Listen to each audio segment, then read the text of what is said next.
Comment vous êtes devenu apôtre? Merci maman. Moi, je ne me suis pas autoproclamé. Okay. Je ne suis pas désigné par les gens pour que je sois apôtre.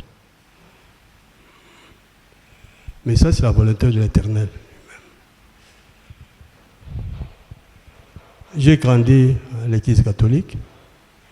C'est là où je suis baptisé. Mes études primaires et secondaires, surtout dans des églises catholiques. Mais il fait un jour que j'avais tombé sur le discours de Léopold II. Quand j'ai parlé de ce discours, ça m'a énervé. Donc, l'essentiel qui était là-bas ne m'enchantait pas. Comme mon épouse travaillait dans une école catholique, elle y partait parce que c'était une obligation pour les Canadiens. Mais un jour, d'habitude, nous on priait à la maison avec mon épouse, on priait. Un jour, il y a un enseignant, son collègue de service, qui est venu, qui voulait nous inviter pour que nous ayons prié ensemble avec eux parce qu'ils avaient un groupe de prière charismatique. Je lui ai dit, moi, nous sommes allés, il n'y a pas moyen, c'est que nous amènons tous à la maison. Madame pourra venir, moi je resterai prier à la maison avec moi. Il a accepté, il est rentré. À 20h, j'ai dit à l'épouse, après de toi, tu peux aller aussi assister à ce culte. Il est parti, moi je suis resté à la maison. J'ai prié, je me suis endormi. Arrivé à 2h, 3h du matin, j'ai entendu la voix qui m'appelle. J'étais en profond sommeil. La voix qui me dira, François. J'ai répondu. La voix me dira que Jésus-Christ est dans ta maison. Je me suis réveillé. Comme à la coutume, notre coutume, si quelqu'un t'appelle la nuit, on ne peut pas répondre. Il faut taper les mains. Ça, c'est une réponse. Pourquoi? Parce qu'il y a ce qui s'était déjà produit parmi nos ancêtres. Tu réponds, on prend la voix, tu restes muet. Bon, j'ai te crié parce que moi j'étais découragé. Je suis sorti parce qu'il n'y avait plus. Je suis sorti pour voir même les pieds de celui qui m'a appelé. Il n'y avait personne. Je suis rentré, je me suis lancé en profond sommeil. La voix m'appelait pour la seconde fois. François, j'ai répondu, Jésus-Christ est dans ta maison. J'ai dit, ça devient autre chose. Hein? Qu'est-ce qui peut m'arriver? Si je meurs cette nuit, parce que je peux mourir, et que ma femme revient le matin, me trouve déjà dans cet état-là, qui diront les gens? Je ne veux pas dormir. Et quand je dis je ne veux pas dormir, je ne veux plus dormir, le soleil m'accable aussi. Pour la dernière fois, je me suis décidé non. Au lieu de rester dans la chambre, il faut que j'aille me traîner au salon. Je suis allé au salon, j'ai allumé la lampe, je suis resté là. À 6h du matin, l'épouse et le berger sont arrivés, ils m'ont trouvé au salon. Ils m'ont demandé, mais pourquoi toi tu es au salon à 7h? Moi, j'ai dit non, il y a quelqu'un qui m'a embêté toute la nuit, il m'appelle, je réponds, il me dit que je suis dans ta maison. Tu sais, c'était le but, je ne savais pas que c'était Dieu. Non, Dieu. Je dis, comment Dieu vous a créé comme ça? Avez-vous déjà prié dans une église de Saint-Esprit? Je dis non, pas encore. Je dis, mais vraiment, votre frère sera béni. Là, nous sommes partis avec votre épouse. On a confessé. Lors de l'effusion du Saint-Esprit, Dieu l'a utilisé comme prophétesse et visionnaire. C'est quoi ça? Ça, c'est le premier jour. Deuxième jour, à 6h30, il y a quelqu'un qui tapait à la porte. Je me suis réveillé, j'ai vu quelqu'un du quartier, un papa, qui me dira, Papa François est venu te voir. Je suis sûr que tu es fonctionnaire, mais Dieu me montre qu'à la prochaine, tu ne seras plus aussi fonctionnaire. Tu vas œuvrer pour le Seigneur. Comment expliquer ça? Mais je t'ai vu à la montagne, avec la torche blanche, la Bible en main. Il y avait beaucoup de gens autour de toi qui écoutaient la parole de Dieu. Que la volonté de Dieu soit faite. Troisième jour, là on était ensemble avec l'épouse. Troisième jour, j'entends la voix qui m'appelle aussi. François, j'ai répondu. La voix me dit, lève-toi.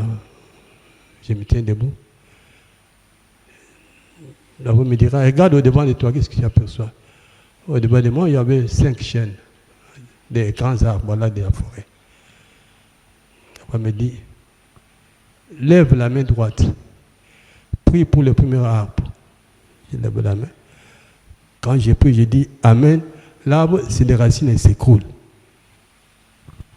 Deuxième arbre, les 4 aussi subissent le même cercle que le premier.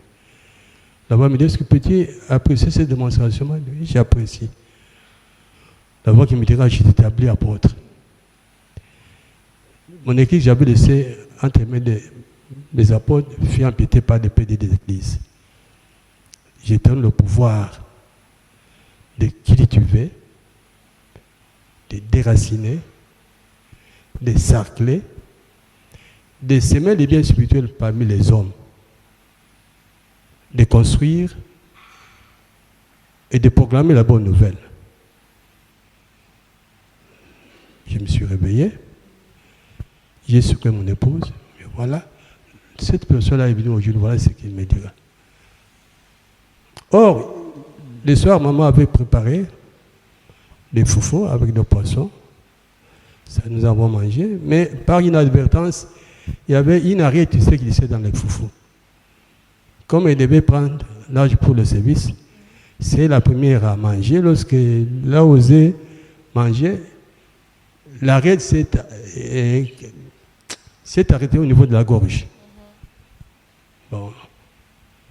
Effectivement, on avait des poignons, on avait l'argent.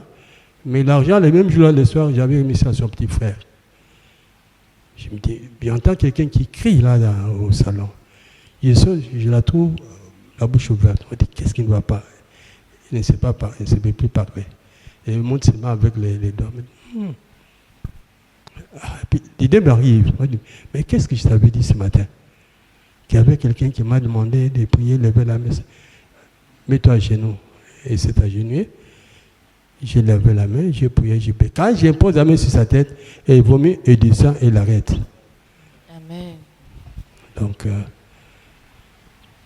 elle n'a plus aussi mangé, elle est partie au service. Je suis resté. Je devais aussi m'apprêter pour aller au service. Quand je m'apprête, je termine, je mange, je sors. Derrière une école catholique, je vois une maman qui m'amène l'enfant. L'enfant était à l'agonie. La maman me dit, papa, pasteur, prie pour mon fils. Moi, je dis, maman, je ne suis pas pasteur. Papa, pasteur, prie pour mon fils. Moi, je dis, maman, je ne suis pas pasteur. Et puis, l'esprit m'arrive. Ce que j'ai vu la nuit et ce qui se passe ce matin avec mon épouse, je vais prier pour cet enfant. J'ai prié, j'ai transporté l'enfant, j'ai prié, j'ai levé la main, j'ai imposé la main, c'est tout. La maman est partie. Lorsque je suis parti, d'emblée, l'enfant a eu la guérison. J'arrive au service, je trouve un pasteur au Maso Kenda. Il dit, mais frère, voilà ce qui m'est arrivé. Il me dit, non, ça sont des choses spirituelles. Moi, je n'ai pas là-bas, mais il y a quelqu'un qui peut vous aider. J'ai un blanc, Jean Schwab. C'est un évangéliste international, il est en Verdun à Suisse. Il connaît bien les choses du Saint-Esprit, il pourra vous aider. Donc, la maman, elle connaissait déjà mon programme, parce que c'est le chemin que je suivais constamment.